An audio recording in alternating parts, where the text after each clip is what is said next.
Nintendo really outdid themselves with Super Mario Galaxy by blending their abundance of ideas, a phenomenal soundtrack, and space. That resulted in a masterpiece that has earned its spot on my top 10 favorite games of all time.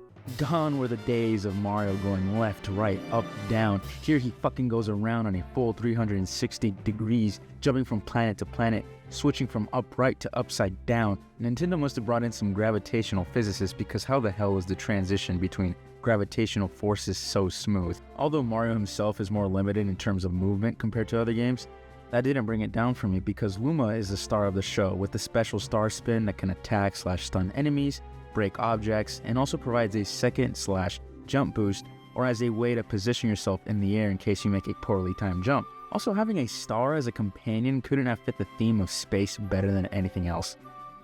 There is a story here. The main premise is still the same, to rescue Princess Peach, but basically there is a comet that passes through the Mushroom Kingdom every 100 years that drops power stars and star bits, and the citizens of the Mushroom Kingdom hold a festival for it.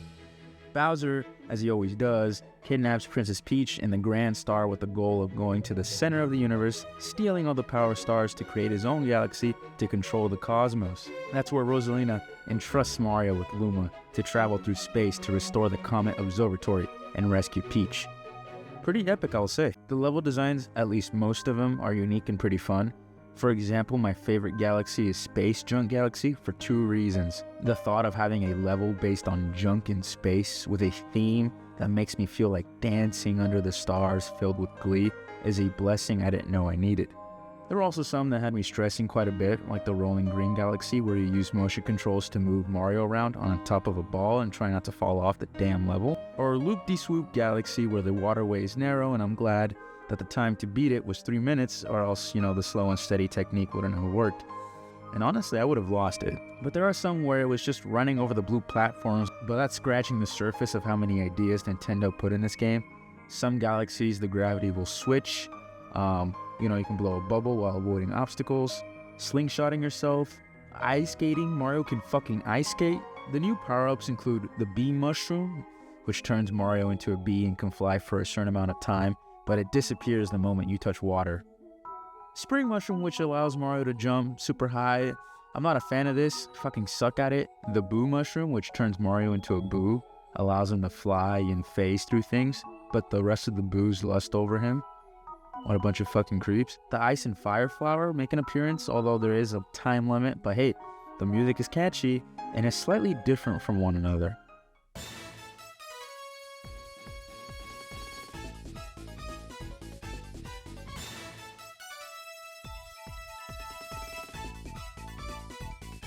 You can also use green shells underwater for better swimming control or for throwing it at something, even though sometimes my aim kinda sucks. The soundtrack is phenomenal. Listening to some brings me a sense of peace and comfort, while others amp up the level for a more exciting experience.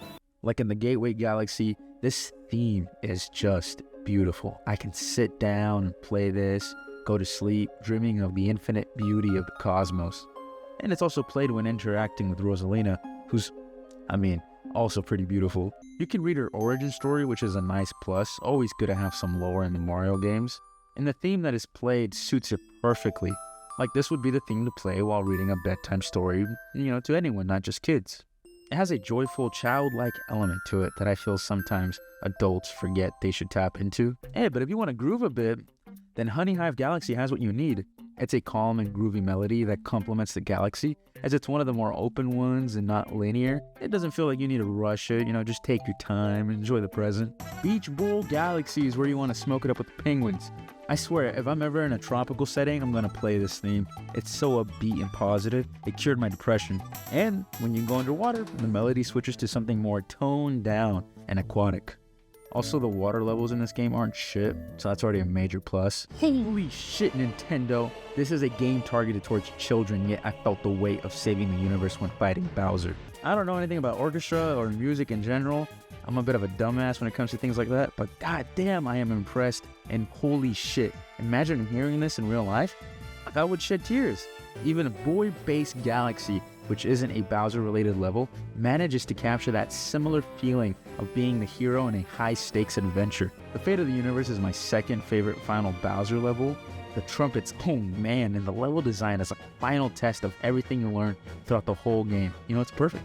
Especially this part where the bullet bills are fired towards you while the platforms rotate around, and the final boss itself, S tier. It wasn't super difficult, but the 3 stages of hitting him as he spins and hitting him again was satisfying. And it's funny as fuck as he spins super fast uncontrollably. As you progress and collect more power stars, the hub world changes and becomes more lively, which I loved as it showed your progression in a way that you were restoring a home for the Lumas, you know, with a kitchen, a terrace, a garden, a fountain, a bedroom, and more. I wish I could afford a house. There are different variants of power stars that come in the form of prankster comets. There's the speedy, daredevil, cosmic, and the purple coin comets. The speedy comets are time-based. It's some where you have to complete the whole galaxy under a time limit. The daredevil comets are where you cannot be hit once, essentially, you know, defeating a boss or a galaxy without taking a hit. It makes the galaxies more difficult, which I liked, considering some of them tend to be on the easier side. The cosmic galaxies are where you race an evil clone of yourself, and the purple coins are where you collect 100 coins in a galaxy. I'm not a fan of a time limit in most games, but in Mario Galaxy it wasn't a big deal. I didn't really mind. The cosmic comets, in my opinion, were too easy. I would often have a big gap between me and the Cosmic Mario. Like I said, the Daredevil comets added difficulty to some galaxies, especially where you fight the boulder guys, because those damn rocks would hit me. But the purple coins were a hit or a miss. Some were great because it forced me to really explore the galaxy, you know, its crooks and crannies. The ones with the time limit were the worst, especially this one in Toy Time Galaxy, where the yellow platforms spun around as you touched them and the green ones disappeared, making it tougher as you collect more of the purple coins. But my biggest fucking gripe with this beautiful game are the stars where you help the Guillermo blow up trash within a time limit. I'm so sorry, but Nintendo made me hate your existence. Them complaining that I didn't do it fast enough was like the straw that broke the camel's back. That's mainly where my complaining stops, or else I wouldn't consider this game a masterpiece. There are also these cute hungry Lumas that after you feed them a certain amount of star bits, they transform into a galaxy, which I love because in the lore, these Lumas are meant to transform into stars, planets, galaxies. Basically, the universe is all alive, with the journey beginning with the Lumas. Luigi also makes an appearance, and it's funny, he finds some power stars but somehow gets himself stuck, and Mario has to find them based on a photo Luigi took. It's not hard to tell which galaxy it is, but I find that to be funny. And if you collect all 120 stars and beat the fate of the universe twice, you unlock the ability to play through the whole game from the beginning as Luigi.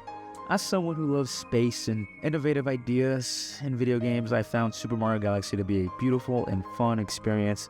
And after playing it and collecting all 120 stars, it's safe to say I appreciate the game more. And now it holds its own special place in my heart, although I prefer Super Mario Galaxy 2.